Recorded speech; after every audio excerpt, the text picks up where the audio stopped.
থেকে ফেরার পথে ঘরের চৌকাঠে পা দেওয়ার আগে আমাদের মরণ হইতে পারে কি পারে না? বলেন তো, কবরের মধ্যে কোনো বিছানার ব্যবস্থা আসেনি, লাইটিং এর ব্যবস্থা আসেনি, বন্ধু থাকবে নি, মোবাইল থাকবো নি। আমার আল্লাহ বলেন, বান্দা যখন তুমি দুনিয়ার জমিন ছেড়ে তোমার দেহ থেকে প্রাণ পাখিটা বাহির হয়ে যাবে, যেই মেয়েটাকে 10 লক্ষ টাকা খরচ করে সিলেট রাগিব রাবেয়া মেডিকেল কলেজ হাসপাতালে ভর্তি করে ডক্টর বানাইলা, ওই মেয়েটা একদিন আপনার লাশটাকে ঘরের মধ্যে রাখবে। পরের রাত্রিতে আর আব্বা বলবে না, বলবে লাশটারে ঘর থেকে বাহির করে দূরে। বলুন ঠিক কি? যে সন্তানটাকে খুশি করার জন্য ওই ফাটাইরা ভাড়া বাজার থেকে একেবারে ভাটি ভাড়া পর্যন্ত 40 টাকা সিয়ান্দির ভাড়া, ওই 40 টাকা ভাড়া না দিয়া পিতা হাঁটিয়া হাঁটিয়া বাটি ভাড়ায় চলে আসলো।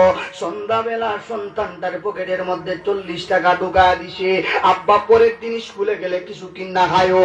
ওই সন্তানটা আপনি আব্বাই মারা যাইবান, মারা যাওয়ার সাথে সাথে একটা রাত্রি বাবা হিসাবে লাশটারে ঘরের মধ্যে রাখবে, কিন্তু 2 নাম্বার রাত্রি যখন হয়ে যায় ওই সন্তান কইব আব্বা না, এই লাশটারে ঘর থেকে বাহির করেন দূরে। বন্দি কিলা আমার আল্লাহ বলেন, রে ভাটি পাড়ার যুবকেরা, ও আমার মুরব্বী বাবারা, রব্বুল আলামিন বলেন, যদি এই মাহফিল থেকে ফেরার পরে কোনো মানুষের মরণ হয়ে যায়, আমি রব্বুল আলামিন ঘোষণা দিলাম এই মানুষটার জন্য আমার আল্লাহ কবরের মধ্যে আল্লাহর কোরআনুল কারীমের মধ্যে 3টা সুসংবাদ জারি রাখেন। দূরে বলুন সুবহানাল্লাহ।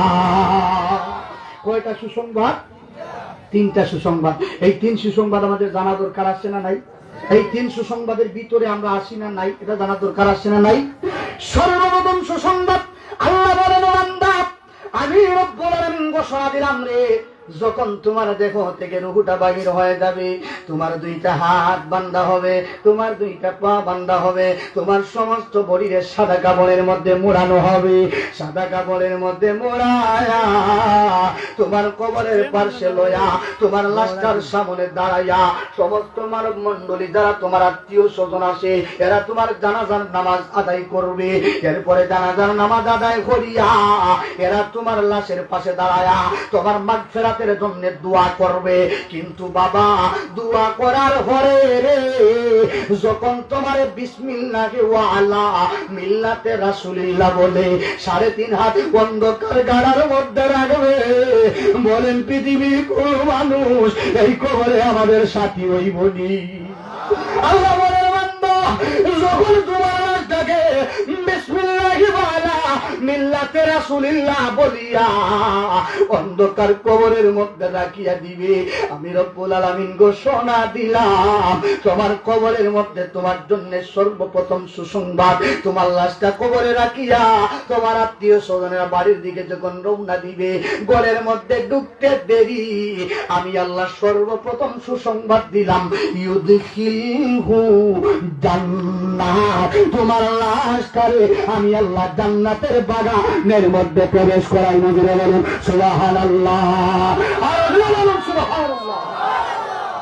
এখন আল্লাহ বলেন, আমি তোমার জন্য 2 নাম্বার সুসংবাদ দিতেছি।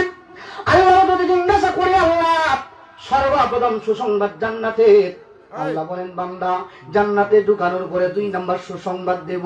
যখন তুমি আমি আল্লাহ বান্দাকে জান্নাতে ঢুকাইমু, আমি আল্লাহ 8টা জান্নাত বানাইলাম, এক একটা জান্নাতের মধ্যে এক একটা নিয়ামত, এক একটা জান্নাতকে এক একটা জান্নাতের মর্যাদায় আমি আল্লাহ ভূষিত করলাম। কিন্তু আমার প্রেমিকেরা, এই ভাটিপাড়া লতিহিয়া যুব সংঘ কল্যাণের ভাইয়েরা, আমার মুরব্বী বাবারা, অত্র এলাকার যুবকেরা যারা গো মাহফিলের মধ্যে আসলেন, আল্লাহ বলেন এই মানুষগুলার জন্য আমি আল্লাহ একটা জান্নাতের মধ্যে আমি একটা জান্নাতকে ডিফারেন্ট বানাইলাম, আলাদা করে একটা জান্নাত বানাইলাম। আল্লাহ কেমন জান্নাত গো? আমার আল্লাহ বলেন, জান্নাতিন তাজরি মিন তাহতিহাল আনহার, একটা নয় 2টা নয়, বেহিসাবি ঝর্ণা ধারা আমার বান্দার জান্নাত দিয়া আমি আল্লাহ জারি রাখবো। বলুন সুবহানাল্লাহ।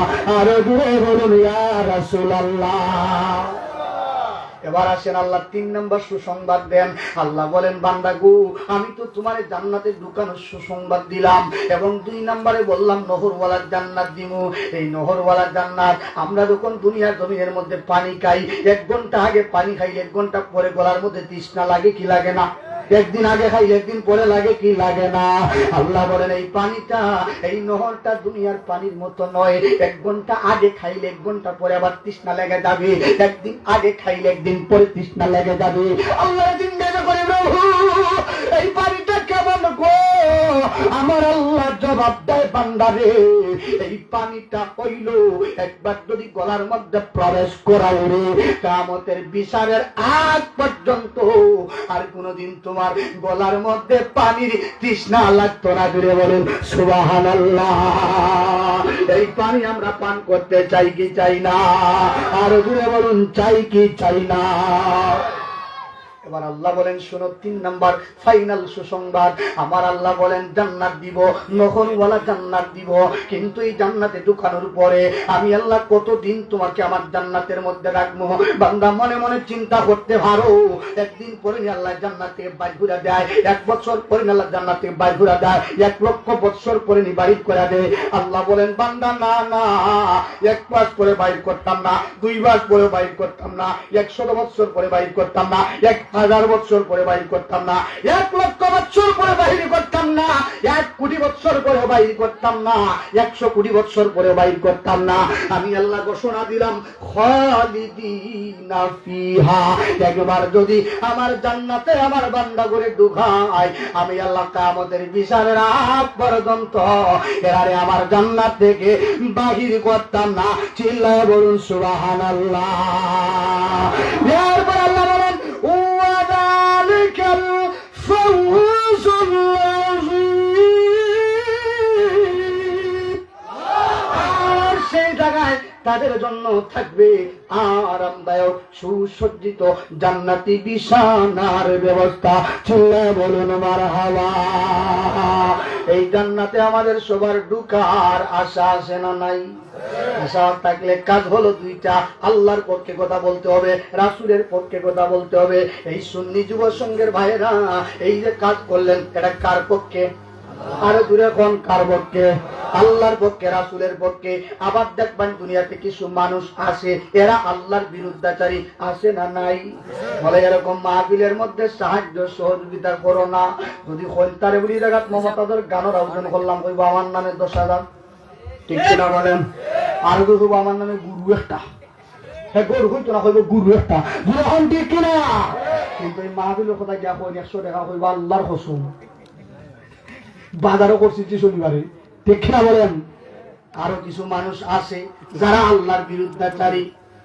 এই দুনিয়ার জমিনে যে বা যারা আল্লাহর বিপক্ষে একটা কথা বলবে, আল্লাহর বিরুদ্ধে চলে যাবে, আল্লাহ বলেন বান্দা গো আমি আল্লাহ নিজে বাদী হইয়া আমার কোরআনুল কারীমের মধ্যে আমার বিরুদ্ধাচারী বান্দাগুলার বিরুদ্ধে, আমার রাসূলের বিরুদ্ধাচারী বান্দাগুলার বিরুদ্ধে আমি আল্লাহ নিজে বাদী হইয়া আমার কোরআনুল কারীমের মধ্যে মামলা বসায়া দিব। জোরে বলুন নাউযুবিল্লাহ।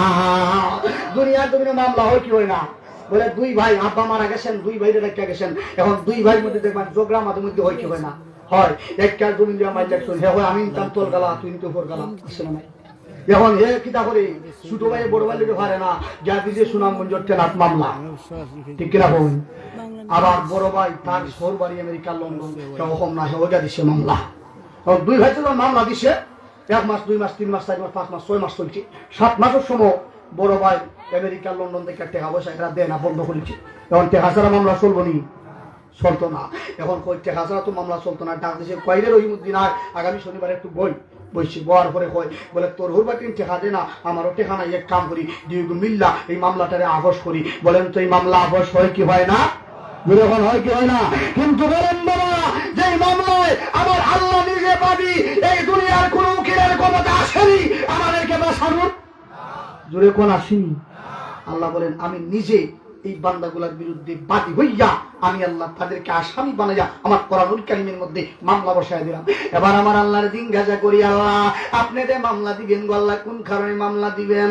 আল্লাহ বলেন, ওয়া মান ইয়াসিল্লাহ, যারা আমার বিপক্ষে দুনিয়াতে কথা বলবে, শুধু আমার বিপক্ষে না, সাথে সাথে ওয়া রাসূলা, আমার বন্ধু নবীর বিপক্ষেও কথা বলবে, আমি তো মামলা বসায় দেব। জিজ্ঞাসা করলাম, আল্লাহ আপনি যে আমাদেরকে মামলা দিবেন, এই মামলা দুনিয়াতে জমিনে মামলা হওয়ার পরে আমরা দেখেছি আদালতের গেলে মামলার রায় হয়ে যায়। আল্লাহ আপনার মামলাটার রায় কি হবে? আর রায় হওয়ার পরে এই মামলার মধ্যে আমাদেরকে যে সাজা দিবেন, আল্লাহ সাজা কি হইবে? দুনিয়ার জমিনে শুনেছি 1 বছর পরে জেল কাটটা বাইর হয়ে যায়, 2 বছর পরে বাইর হয়ে যায়, 7 বছর পরে বাইর হয়ে যায়, 14 বছর পরে বাইর হয়ে যায়। কিন্তু আল্লাহ আমরা জানতে চাইবো আপনি যে আমাদের বিরুদ্ধে মামলা দিলেন, আল্লাহ এই মামলার রায় কি?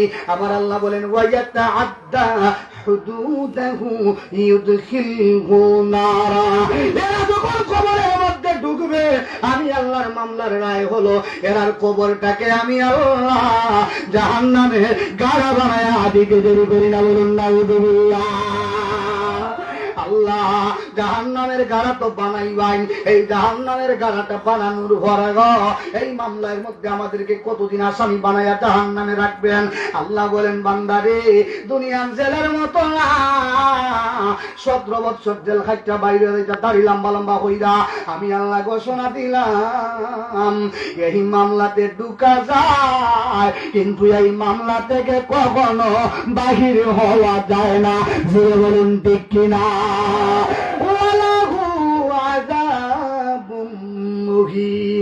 এই জায়গায় তোমাদের জন্য যে শাস্তি আমি আল্লাহ রেখেছি, এই শাস্তিটার শুরু আছে, কোনদিন শেষ হবে না। জোরে বলুন নাউযুবিল্লাহ। এই আয়াতের মধ্যে আমি সামান্য আলোচনা করি। বলেন তো এই কোরআনুল কারীম দুনিয়াতে প্রেরণ করলেন কে? আল্লাহ। কোরআনুল কারীম হেফাজত করার দায়িত্ব আল্লাহ। এখন আল্লাহ যেই রকম ইচ্ছা কোরআনুল কারীম আজ থেকে 1500 বছর আগে এই পৃথিবীতে ওই রকম নাজিল করতে পারতেন, এই ক্ষমতা আমার আল্লাহ ছিল কি ছিল না? 113টা মতান্তরে 14টা সূরা আল্লাহ দিয়েছেন। এখন যদি আল্লাহ মনে করেন 102টা সূরা দিতেন, এই ক্ষমতা আল্লাহ রাসূল কি আসেন না? ছিল। কিন্তু আল্লাহ 113 মতান্তরে 14 সূরা দিলেন। এই সূরাগুলোর মধ্যে আল্লাহ যেরকম ইচ্ছা এরকম সাজাইলেন। এই আয়াতে কারিমার মধ্যে আল্লাহ বলতেছেন, ওয়া মান ইয়াসিল্লাহ, যারা আমার বিপক্ষে চলে যাবে, কথা বুঝবেন, আমার বিরুদ্ধে কথা বলবে। এই মাহফিলের বিপক্ষে যদি কোনো মানুষের কথা কয়, এটা কার বিপক্ষে? আওয়াজ দিয়ে এখন কার বিপক্ষে? আল্লাহর। আল্লাহ বলেন, এই কথা কইয়া আমার বিপক্ষে যাইবে যারা, এরপরে আল্লাহ যদি বলতেন ওয়ায়াতা আদ্দা হুদুদাহু ইউদখিলহু নারা, তারা জাহান্নামে ঢুকাইমু, এরকম আল্লাহ আয়াত দিতে পারতেন। এই ক্ষমতা আল্লাহর ছিল কি ছিল না?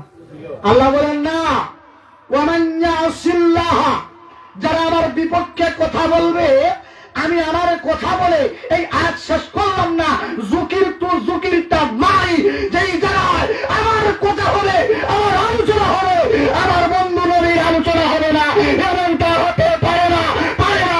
জোরে বলুন ঠিক কিনা? এর কারণ কি? আল্লাহ বলেন, ওয়া মান ইয়াসিল্লাহ, আমার বিপক্ষে যাইবে, সাথে ওয়া রাসূলা, আমার বন্ধু নবীর বিপক্ষে যাইবে, আমি তাদেরকে জাহান্নামে ঢুকাইব। তার মানে হলো আল্লাহ এই গোটা জাহানের যত সৃষ্টি আছে, সমগ্র সৃষ্টির মধ্যে সবচাইতে বেশি ভালোবাসতেন আমার নূরের নবী মুহাম্মদুর রাসূলুল্লাহ সাল্লাল্লাহু আলাইহি ওয়াসাল্লামকে। জোরে বলুন ঠিক কিনা? আমার আল্লাহ আমার নবীকে কতটুকু ভালোবাসতেন। যারা মক্কা মদিনায় গেছেন, আমার আল্লাহ একটা জান্নাত বানায় একটা জান্নাতের জায়গা মতো বিল্ডিং করলেন। যারা মক্কা মদিনায় গেছেন, এরা দেখবেন আল্লাহ আরেকটা জান্নাত বানিয়েছেন। এই জান্নাতের নাম হইল রিয়াদুল জান্নাত। আছে না নাই? নাম শুনছেন কি শুনেন নাই? ওই রিয়াদুল জান্নাত নামক জান্নাত আমার আল্লাহ বানায় ফেরেশতারা জিন্নারা করে একটা জান্নাতের জায়গা মতো বিল্ডিং করে দিলা, আরেকটা জান্নাত বানাইলা রিয়াদুল জান্নাত। আল্লাহ জানতে চাইবো এই রিয়াদুল জান্নাত নামক জান্নাতটা কোন জায়গার মধ্যে রাখতাম? আল্লাহ রিয়াদুল জান্নাত নামক জান্নাতটা কোন জায়গার মধ্যে বিল্ডিং করতাম? আমার আল্লাহ যদি ইচ্ছা করতে এই রিয়াদুল জান্নাত নামক জান্নাতটা লন্ডনের জমিনে রাখতে পারতেন। আল্লাহর ক্ষমতা ছিল কি ছিল না? আমেরিকায় রাখতে পারতেন, এই ক্ষমতা ছিল কি ছিল না? মক্কার জমিনে মিনা মুজদালিফা, আরাফা, মাকাম ইব্রাহিম, আল্লাহর সম্মানিত নিদর্শনী জায়গা, ওই জায়গা সমূহের মধ্যে রিয়াদুল জান্নাত নামক জান্নাতটা রাখতে পারতেন। আওয়াজ দিয়ে বলুন, আল্লাহর ক্ষমতা ছিল কি ছিল না? আল্লাহ বলেন, লন্ডনের জমিনের ইয়াতুল জান্নাত নামক জান্নাতটা পিরিং করা যাবে না, আমেরিকার জমিনের ইয়াতুল জান্নাত নামক জান্নাতটা পিরিং করা যাবে না, মক্কায় মিনা মুজদালিফা আরাফা মাকাম ইব্রাহিম সম্মানিত নিদর্শনী জায়গা সমূহ, ওই জায়গা সমূহের মধ্যে ইয়াতুল জান্নাত নামক জান্নাতটা রাখা যাবে না। যদি সারাদিন কাজে করে ভ্রমণ এই ইয়াতুল জান্নাত নামক জান্নাতটা আমরা কোন জায়গার মধ্যে পিরিং করতাম? আমার আল্লাহ ডাক দিয়া করে, আমার ফেরেশতারা একবার মদিনাতুল মুনাওয়ারার দিকে তাকায়া দে করে, আমার বন্ধু নবী যেই জায়গায় শুয়ে আসে রে, আমার নবীর রাউজা মুবারকের হাসে এই রিয়াদুল জান্নাত নামক জান্নাতটা পিরিং করিয়া এই গোটা জাহানের মানুষদেরকে জানায়া দাও, আমি আল্লাহ সমগ্র সৃষ্টির মধ্যে সবচাইতে বেশি ভালোবাসি আমার নবী রাহমাতাল লিল আলামিনকে, আর গোটা জমিনের মধ্যে সবচাইতে বেশি ভালোবাসি আমার ওই মদিনার নবীর মদিনার জমিনে। জুড়ে বলুন মারহাবা। মদিনা মদিনা আশিক মুমিনের ঠিকানা, বলুন মদিনা মদিনা, বলুন মদিনা মদিনা।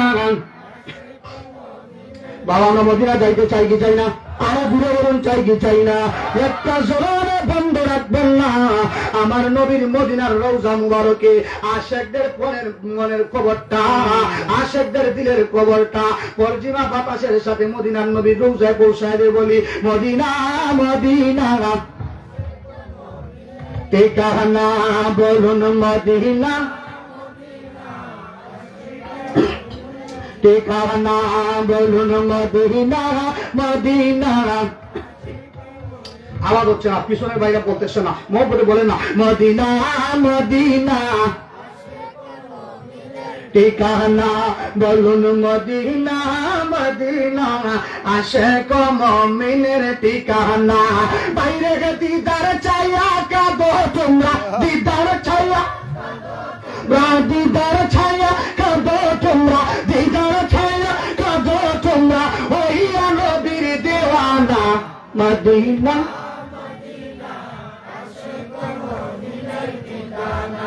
বলুন মদিনা আশিক মুমিনের ঠিকানা।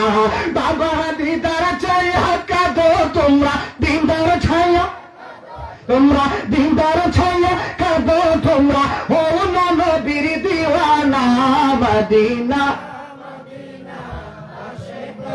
মাশাআল্লাহ মদিনা আশিক মুমিনের ঠিকানা, বলুন মদিনা মদিনা। কালো হাবশি হালত ভালোবাসলো ওই পাগল হলো, ওই ইসলামের প্রথম মুয়াজ্জিন, ইসলামের প্রথম মুয়াজ্জিন বানাইলেন রাব্বানা মদিনা। আশিক মুমিনের ঠিকানা, বলি মদিনা মদিনা আশিক মুমিনের ঠিকানা। বাইরে দিদার ছায়া কাঁদো তোমরা, কাঁদো তোমরা, দিদার ছায়া কাঁদো তোমরা, ও নবীর দিওয়ানা মদিনা। আশিক মুমিনের ঠিকানা, বলুন মদিনা মদিনা। জালালউদ্দিন সৈয়দী ৭৫ বার দেখলো নবীজি,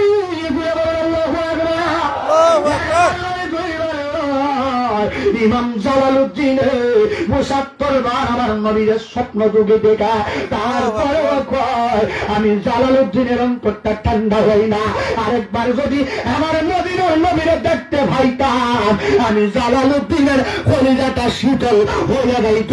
জুড়ে বলুন না ইয়া রাসূলুল্লাহ। জালালউদ্দিন সৈয়দী ৭৫ বার দেখলো নবীজি,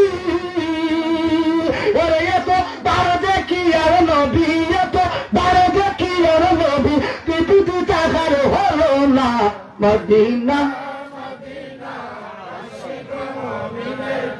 মাশাআল্লাহ মদিনা মদিনা আশিক মুমিনের ঠিকানা।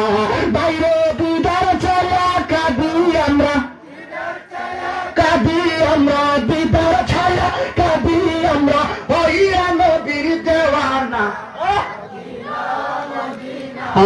আশাক মিনের ঠিকানা বলো মদিনা মদিনা আশাক মিনের ঠিকানা বাবা দিদার ছায়া কাঁদো তোমরা দিদার ছায়া তোমরা দিদার ছায়া কাঁদো তোমরা বাবা নবীর দেওয়ানা মদিনা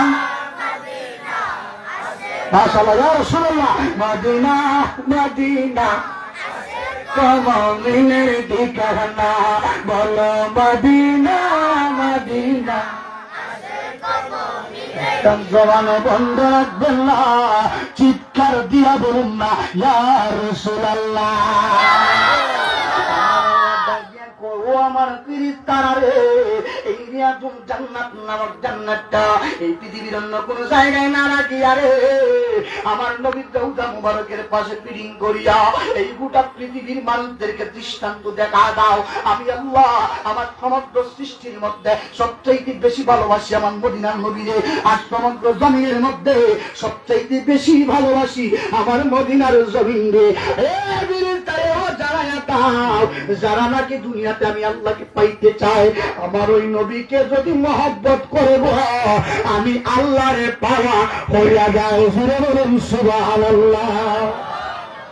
এখন বলবেন হুজুর নবী তো আজ থেকে 1500 বছর আগে এই পৃথিবীর জমিন ছেড়ে চলে গেছেন নবীর তো আমরা পাইতাম না তাহলে নবীর মহব্বত আমরা কিভাবে পাইতাম কথা ঠিক কিনা বলে নবী দুনিয়ার জমিন থেকে বিদায় হয়ে গেছেন কিন্তু নবী বলে গেছেন কিভাবে কোন পথে চললে আমার নবীকে পাওয়া যায় আমার নবী রাস্তা পাওয়া যায় রাসূল বলেন খায়রুল কুরুন আমার সাহাবায়ে কেরামদের জামানা হইল সোনার জামানা জোরে বলুন মারহাবা আর বর্তমানের জামানা এটা হইল তামার জামানা ঠিক কিনা বলে যেই দিকে তাকাইবেন এমন একটা সময় আসবে আমার উম্মতদের ঈমানটা টিকায় রাখা জ্বলন্ত একটা অঙ্গারকে হাতের মধ্যে টিকায় রাখা সহজ না কঠিন আরো জোরে বলুন কঠিন না সহজ কঠিন একটাই যে কঠিন হবে আমার একজন উম্মতের ঈমান টিকায় রাখা বলেন তো এই কঠিন সময়টা বর্তমানে বাংলাদেশে এসে গেছে কি আসে নাই বলে আমরা যেই দিকে তাকাই খালি দুর্নীতি আর দুর্নীতি আসে না নাই বলে বাংলার একেবারে সরকারের পার্লামেন্ট থেকে লাগাইয়া মেম্বার পর্যন্ত প্রত্যেকটা সেক্টরে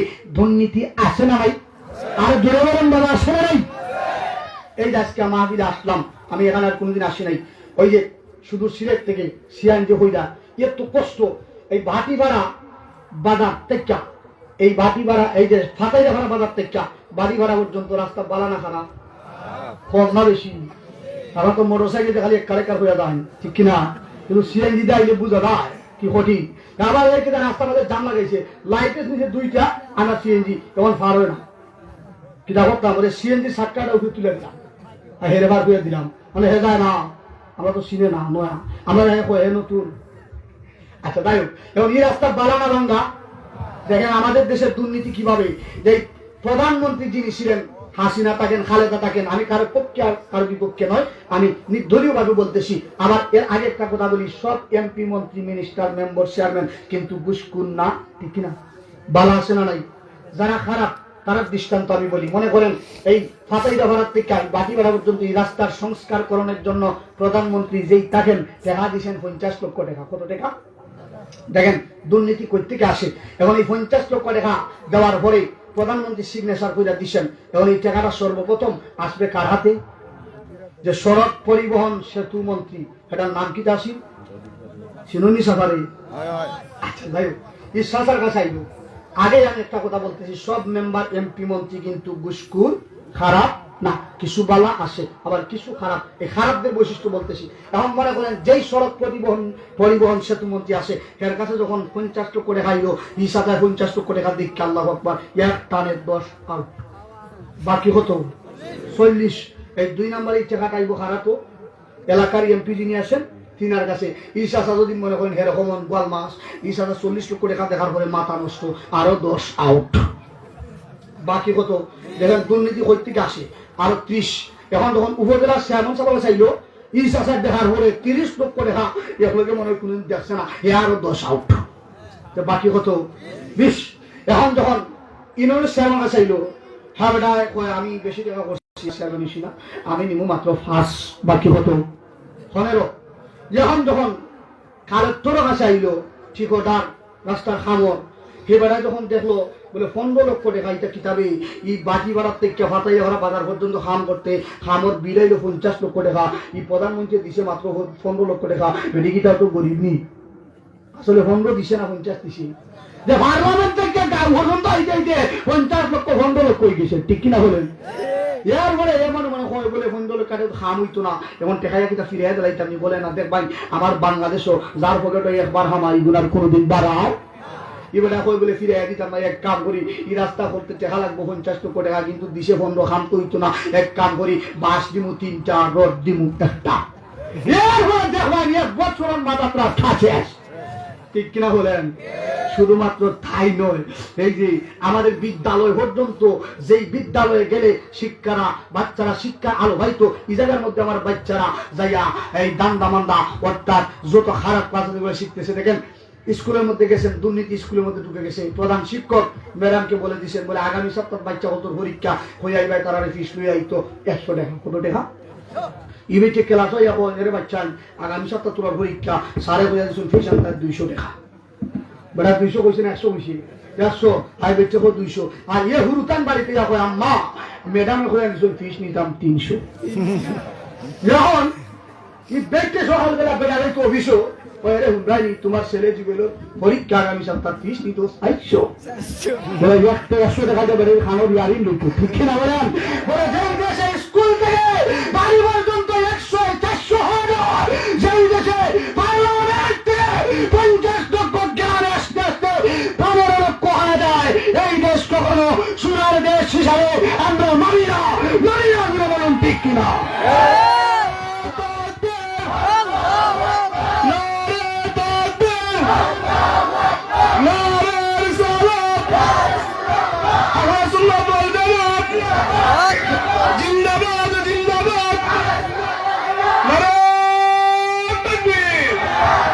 যতক্ষণ পর্যন্ত বাংলার পার্লামেন্ট থেকে মেম্বার পর্যন্ত প্রত্যেকটা সেক্টর থেকে ঘুষখোর সুদখোরদের থেকে দায়িত্ব না সরানো হবে ততক্ষণ পর্যন্ত আমার দেশ নামে থাকবে সোনা কামে শুধু থামা আর তামা ঘুরে বলুন ঠিক কিনা এজন্য আমার নবী বাণী দিয়া গেছেন 1500 বছর আগে খাইরুল কুরুন আমার সাহাবাই কেরামদের জামানা সোনার জামানা এরা কারা আসহাবি কানুজুম আসমানের তারকা বিআজ্জিহিম যদি তোমরা ইক্তাদাইতুম তাদের একজনকে অনুসরণ করো আমি নবী ঘোষণা দিলাম তোমরা ইক্তাদাইতুম হেদায়েতের পথ অর্থাৎ জান্নাতের পথ আল্লাহ পাওয়ার পথ রাসূল পাওয়ার পথ তোমরা আমার সাহাবায়ে কেরামের পথ অনুসরণ করলে ফায়দাইবা জুড়ে বলুন সুবহানাল্লাহ এবং হুজুর সাহাবায়ে কেরাম দুনিয়াতে নাই এরাও 1400 বছর আগে দুনিয়ার জমিন থেকে বিদায় হয়ে গেছেন কিন্তু বলেন তো সাহাবায়ে কেরামের রেখে যাওয়া ইতিহাস এই পৃথিবীতে আসে না নাই বলে সাহাবায়ে কেরামরা রাসূলকে কিভাবে মহব্বত করতেন এক সাহাবীর কথা বলি সময় সংকীর্ণ হযরতে বেলাল হাবশী আপনারা নাম শুনছেন যে আমাদের মা বোনরা ভাত রান্না করেন এই হাড়ির নিচগালা হালানা সুন্দর কম না বেশি এর চাইতে বেশি কালো আমার আল্লাহ হযরতে বেলাল রাদিয়াল্লাহু তাআলা আনহুকে সৃষ্টি করলেন বলুন না সুবহানাল্লাহ কারণ হয়তো হালার দাম আমরা সমাজে আসেনি বলে জি না খালাবেরি লোকে যদি সুন্দর হওয়ার বিয়া ঠিক হইব ইতা আমি রাজি না ঠিক কিনা বলেন কিন্তু আমার আল্লাহ বলেন কালো বলো সুন্দর বলো ধনী বলো গরিব বলো লাকাদ খালাকনাল ইনসানা ফি আহসানি তাকওয়িম 10 তলা বিল্ডিং এর মালিক বলো গাছতলার মালিক বলো প্রত্যেকটা মানুষকে খালাকতু বিয়াদিজ্জা আমি আল্লাহ নিজের হাত দ্বারা কুদরতি ভাবে মায়া করে বানিয়েছি অতএব ধনী গরিব কালো সুন্দরে ভেদাভেদ সৃষ্টি করা যাবে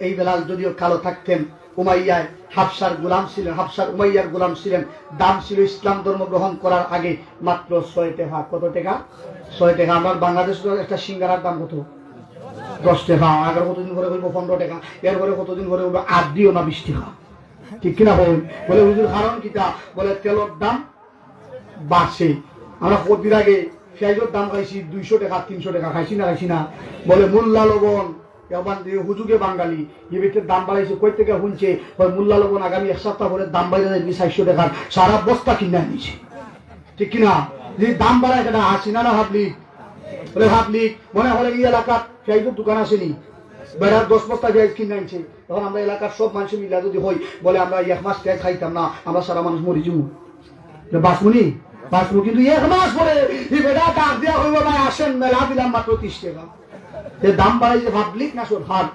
পাবলিক বলে, পাবলিক বলে মারাত্মক। এই বেলালের দাম ছিল 100 টাকা, কিন্তু যেই মুহূর্তে এই বেলালে তিনি গ্রহণ করলেন লা ইলাহা ইল্লাল্লাহু মুহাম্মাদুর রাসূলুল্লাহ, এই বেলালের দাম হয়ে গেল আমার আল্লাহর জান্নাত সমতুল্য। জুড়ে বলুন সুবহানাল্লাহ। তিনি যখন উমাইয়ার গোলাম হাবশায় তিনি শুনতে পেলেন মদিনার জমিনে একজন নবী এসেছেন সত্য দিন নিয়ে, একজন নবী এসেছেন হকের বার্তা নিয়ে, একজন নবী এসেছেন সত্য কালাম নিয়ে, একজন নবী এসেছেন মধুর বার্তা, একজন নবী এসেছেন জান্নাতের পথ মানুষদেরকে সুগম করার জন্য। তিনি মনে মনে ভাবলেন, আমিও যদি ওই মুহাম্মদুর রাসূলুল্লাহর কালেমা গ্রহণ করতে পারতাম, আমি বেলালের জীবনটা ধন্য হয়ে যেত। জোরে বলুন সুবহানাল্লাহ।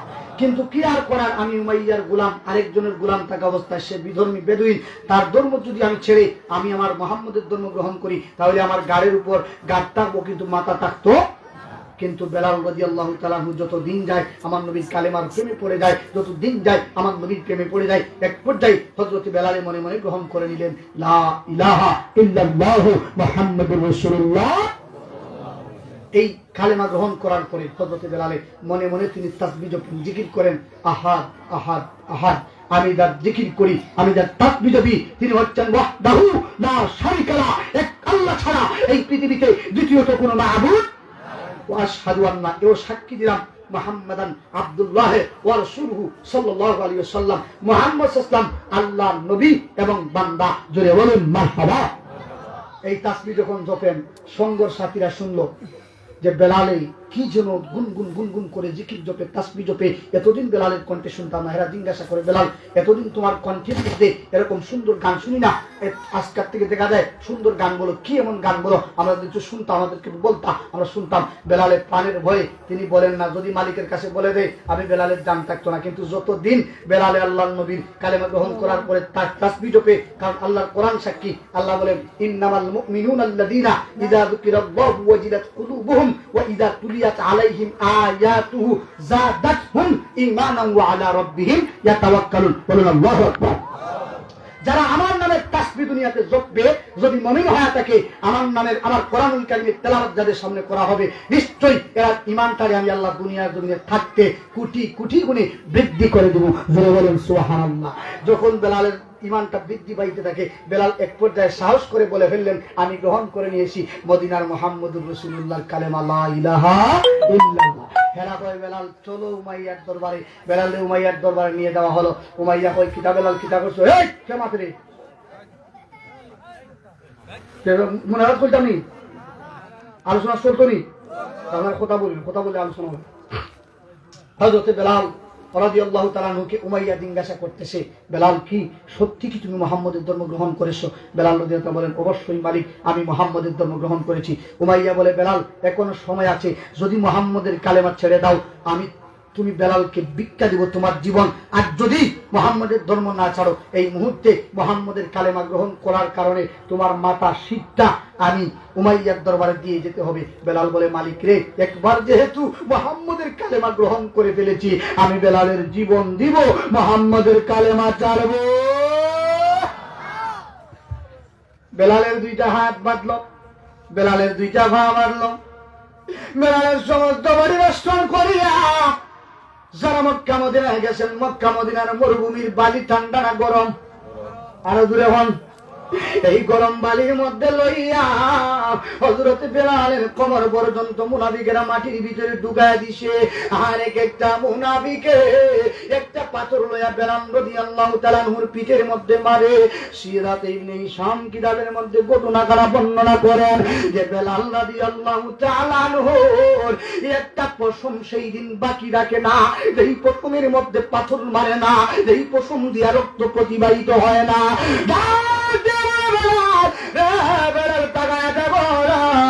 তোমার প্রত্যেকটা পশমে পশমে রক্ত প্রতিবাহিত হয়। ও বেলাল টাকা দেখো, মাথার মধ্যে রক্ত বাহির হয়।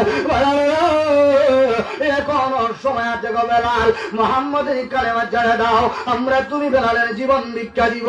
হযরতে বেলাল বলে, মুনাফিকেরা রে, একবারে যেহেতু মদিনার নবীর ধর্ম গ্রহণ করে নিয়েছি, আমি বেলাল কথা দিও, আমি বেলালের জীবন দিয়া দিব, তারপরেও আমার নবীর ধর্ম আমি বেলালে ছাড়বো না। জুড়ে বলুন ইয়া রাসূলুল্লাহ। এরা চিন্তা করি এত মাই মারলাম, মুহাম্মদের প্রেম বেলালে ছাড়ে না। এই বেলাল রাদিয়াল্লাহু তাআলা নুকে কাম করি, বেলালকে দিয়ে তো আঘাত করলাম, এত মাই মারলাম। হযরতে বেলাল মুহাম্মদের কালেমা ছাড়ে না।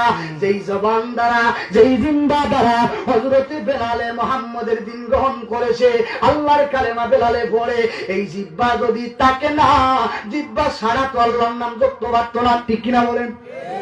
এই জিহ্বাটা আমরা একদম পরিবর্তন করে ফেলি। বেলাল রাদিয়াল্লাহু তাআলা জিহ্বাটা টান দিয়া বাহির করিয়া একটা লোহার উত্তপ্ত রড লইয়া হযরতে বেলালের জিহ্বার মধ্যে লাগায় দিছে। আর বেলালের জিহ্বাটা সেই দিন পুরে সরকার হয়ে যায়। আর ডাক দিয়া কই, বেলাল, ওরে বেলালে কোন সময় আতে বল, যেই জিহ্বাটা আল্লাহ রাব্বুল আলামিনকে ডাকতা, যেই জিহ্বা দ্বারা মুহাম্মদের কালেমা গ্রহণ করেছ, ওই জিহ্বাটা তো পুরা দিয়েছি, এখন তো জিহ্বা নাই গো। জিহ্বা ছাড়া তো আল্লাহর নাম ডাকতে পারত না, জিহ্বা ছাড়া তো মুহাম্মদের ধর্মে থাকতে পারত না। ও বেলাল, এখনো তোমার জান বাকি আছে গো বেলাল, এখনো মুহাম্মদের কালেমা ছেড়ে দাও, তুমি বেলালকে আমরা ছেড়ে দিব। হযরতে বেলাল বলেন, মুনাফিকেরা রে, আমার জিহ্বাটা কর্তন করে দিয়েছ, আমার বডিটা রক্তাক্ত করে দিয়েছ, আমি বেলাল বেজার না। আমি বেলাল ঘোষণা দিলাম রে, আমার দেহের ভিতরে যতক্ষণ পর্যন্ত শ্বাস প্রশ্বাস বাহির হইতে থাকবে, যতক্ষণ পর্যন্ত আমি বেলালের বডির মধ্যে এক বিন্দু রক্ত থাকবে, ওই এক বিন্দু রক্ত লইয়া আমি আমার আল্লাহর কালেমা পড়ব এবং আমার নবীর দিনে আমি বেলাল থাকবো। তারপরেও আমি বেলালে আমার নবীর দিন ছাড়ব না। চিল্লা বলুন না সুবহানাল্লাহ।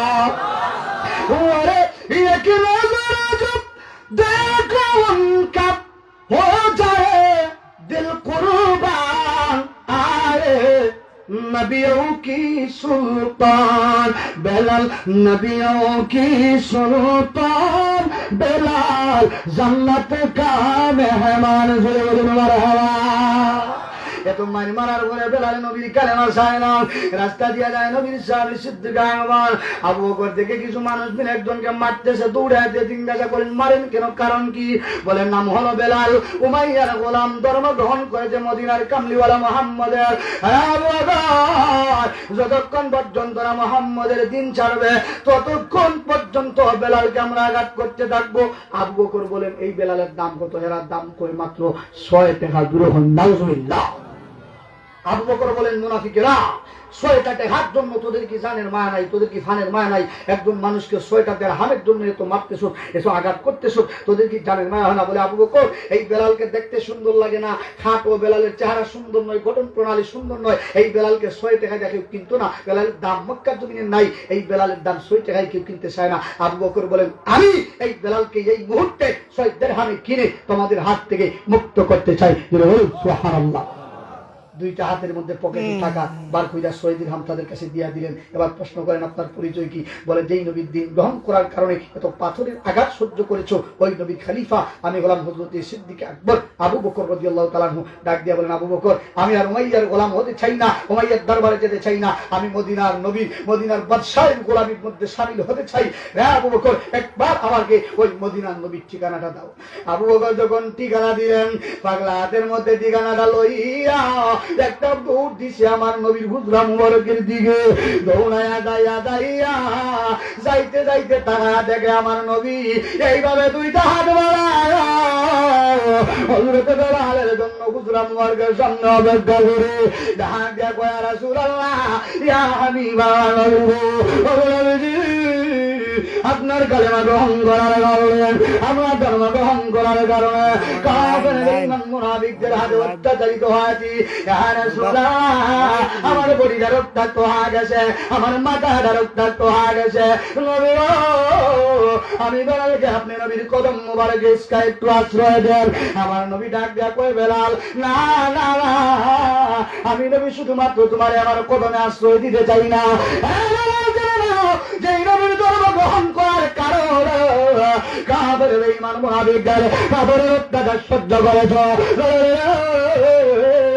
আমি নবী ঘোষণা দিলাম, আমি নবীর নিজের হাতে আজকে তুমি বেলালকে আমি নবী এমন একটা পুরস্কার দিতে চাই, এই পুরস্কার ইতিপূর্বে আমার অন্য কোন সাহাবীকে আমি নবী দেই না। জুড়ে বলুন সুবহানাল্লাহ।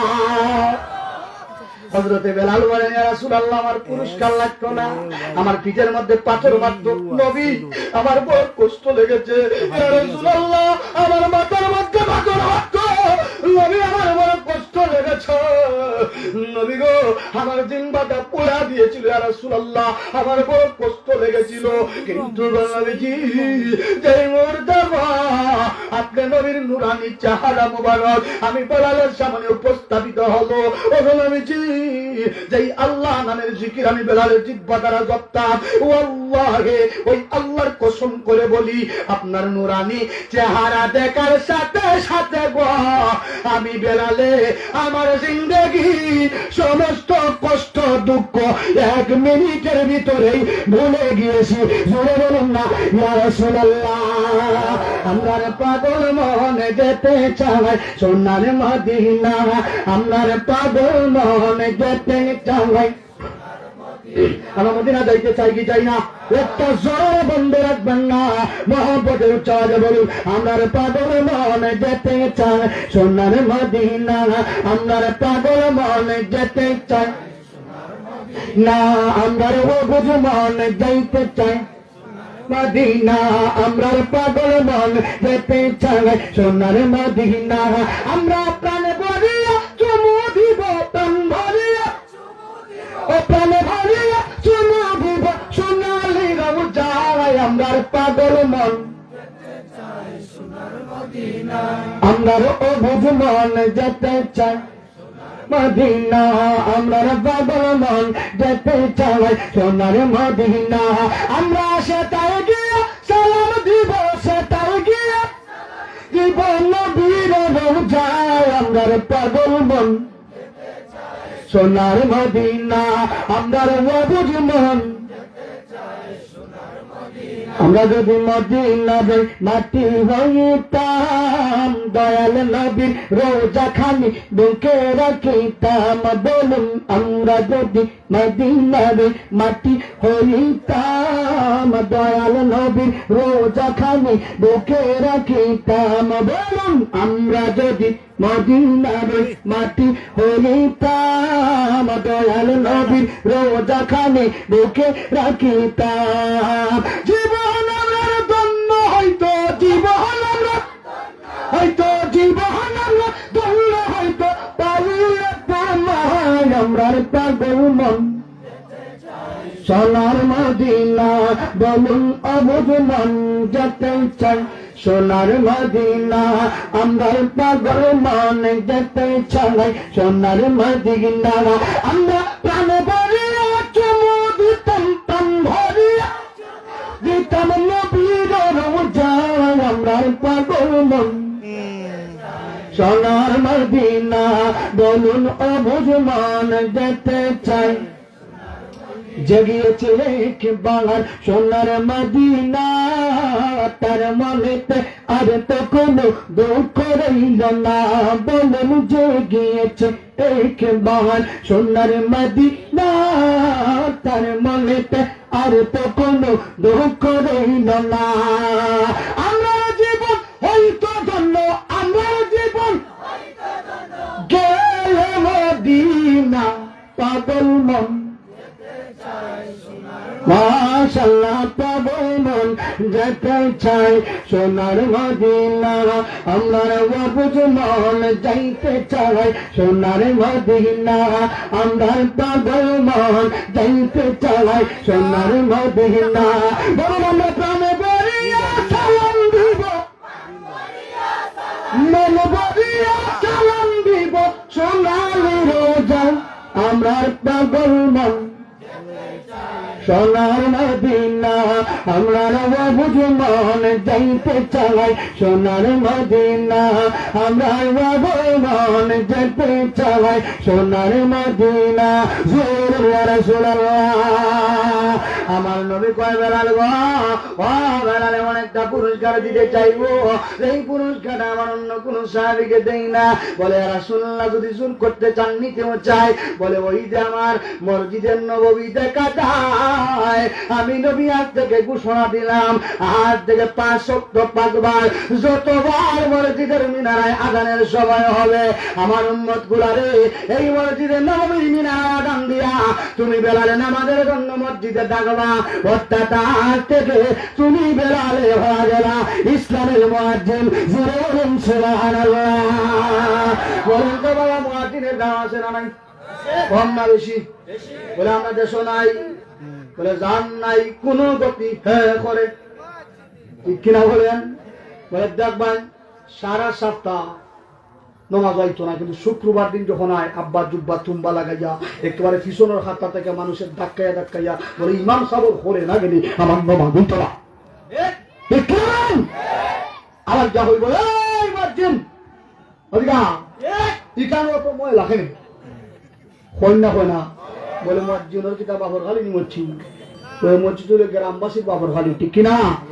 লাগে বেড়া হয়েছে বলে আত্মা সব ঘুমাই গেলে আজান দিতে দেরি হইল, 15 মিনিট লেট আর হইতো না, আগামী শুক্রবার বাদ আসর বলছি, ঠিক না? বললো তো আন করতে পারে না, বইতে জাকাত দিয়া বাড়ি, জুতার দিয়া বাড়ি, আর ও বাড়ির খায়া যন্ত্রণা মার্জি সাহেব করে দি, ঠিক কিনা বলেন? এলাকার ইমাম সাহেবের বিষে আর কোনটাইও না, কোনটাইও না, ইমাম সাহেবের বিষে আর কোনটাইও না, জোরে বলুন ঠিক কিনা? বলে ইমাম সাহেব মাদ্দিন সাহেবের আগে আমরা মনে পাইছি হাতুর খোলই, বলে হে দাম নাই কোনো গতি, সারা জিন্দিগাতে হেয়া করে ইমামতি। কারণ বাবা কামতের মাঠে আপনাদের এলাকার রাজাস আসেনি, এরা গলা লম্বা না লম্বা না, এরকম লম্বা এক প্রকার মানুষ তোর গলা কামতের মাঠে থাকবো, ওই গলাওয়ালা মানুষ খারা। সাহাবায়ে কেরাম জিজ্ঞাসা করলে রাসূল বলেন এরা হলো আল্লাহর ঘরে যারা দুনিয়াতে আযান দিত, অর্থাৎ যারা মুয়াজ্জিন। জোরে বলুন মারহাবা। তাহলে বাবা মুয়াজ্জিনের সাথে লাগলে অবস্থা ভালো না খারাপ? ইনশাআল্লাহ আজ থেকে ইমাম সাহেব মুয়াজ্জিন সাহেব লোক আমরা লাগতাম, খেতে লাগতাম না, একটু হাত উঠাই। মাশাআল্লাহ মাশাআল্লাহ, ইমাম সাহেব মুয়াজ্জিন সাহেব আসুন এলাকা, আজ আপনারা লাগলে কোন জানুন মাঝে মধ্যে। বলে বাবা কিছু এলাকা, সব এলাকা কিন্তু সমান না। আমি আরেকটা কথা বলি, সব মসজিদ কিন্তু সমান না। আমার এলাকার আমরা মসজিদ এই মুয়াজ্জিন সাহেব তখন সেই 37 বছর, 6 বছর, আচ্ছা এখন তো 37 বছর যে এলাকা যে মসজিদ মুয়াজ্জিন সাহেব তখন ইমান বালা না খারাপ বালা। আবার কিছু দেখা যায় যে 7-3 জন, তো বুঝতে হবে ওইখানে ডাল মে কুচ কালা। আচ্ছা আমার টাইম দিছে 10:40 পর্যন্ত, 10:39 হয়ে গেছে, আলোচনা মাঝখানে হয়ে গেছে, কিছু করার নেই, টাইম শেষ। ইনশাল্লাহ যদি আর কোনোদিন সুযোগ হয় হায়াতে বাচ্চা থাকি আর আপনার তো হয়, তাহলে ইনশাল্লাহ বাকি খান এই জায়গা থেকে ফুরাইমু, আল্লাহ তৌফিক দিতে হন, আমিন। আর আজকের মাহফিলের প্রধান অতিথি অনেক লম্বা টাইম গেছে, মাওলানা মুফতি আবুল বাশার আল হানাফি সাহেব হবিগঞ্জি, তিনি হাজির হয়ে গেছেন। আচ্ছা ইনশাল্লাহ 10 মিনিটের ভিতরে তাই আসবা। আচ্ছা হন তো এই এলাকার জি আচ্ছা এই মাহফিল প্রত্যেক বছর ওই